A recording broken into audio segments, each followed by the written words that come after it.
I had finally reached the lowest bottom of my entire life. I was experiencing the most pain, the most alone I've ever felt, the most afraid I've ever felt.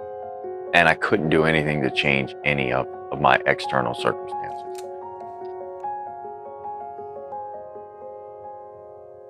There was a major discomfort in my life. I never felt like I measured up in any way. I had friends, I had talents, I wasn't overweight or anything like that. I just had this sense of insecurities. I sought an escape from reality in different ways consistently. And eventually, at one point, not knowing what the effects would be, I stole some alcohol from my father and committed to drinking it and it gave me some relief.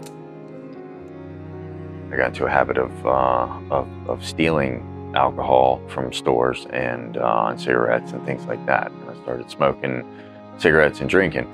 And I ended up getting in with a group of people that, smoked pot, sold pot, and basically just kind of did the things that they wanted to do. I felt like these are my people. I belong here. Changing how I felt was the most important thing. Waking up, smoking pot was the first thing I did. I would be late to school because what I wanted to do was go grab my buddy. We would smoke a joint on the way to school, and all of a sudden school wasn't important anymore. All normal life function and responsibilities were secondary to feeling good. I had been arrested, I had been kicked out of school, and I was getting ready to be a father. That pressure is what took me to the next level where, smoking weed was no longer cutting it. That's when the opportunity to use crack cocaine came in. In a desperate move to try to change my current existence, I decided to break up with my son's mother. And that didn't change anything.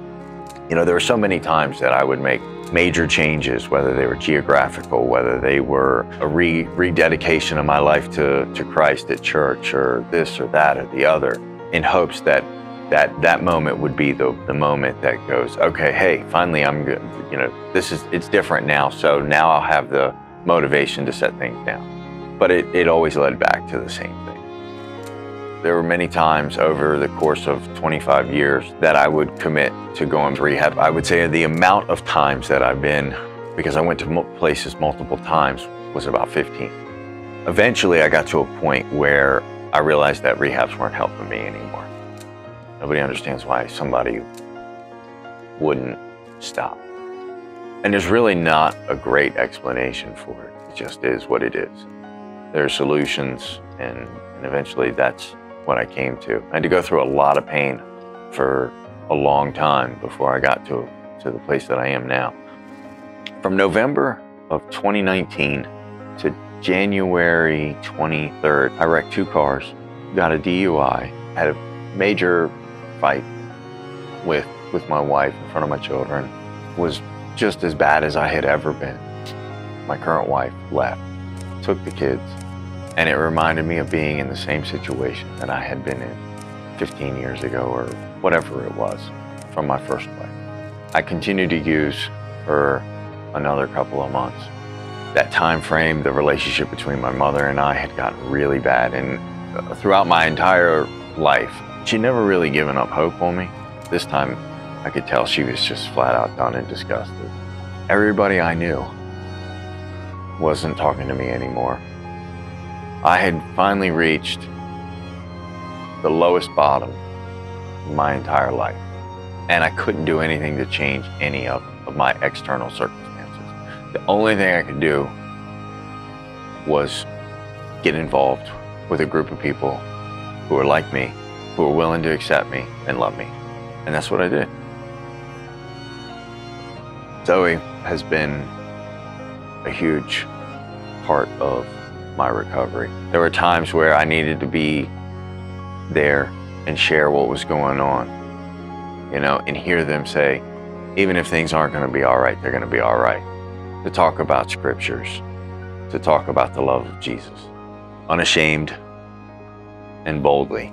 Mark and Craig Lopez and a couple other guys, you know, they were just great to be with. The acceptance was so overpowering that the voice inside of your head that tells you you're not accepted was diminished greatly.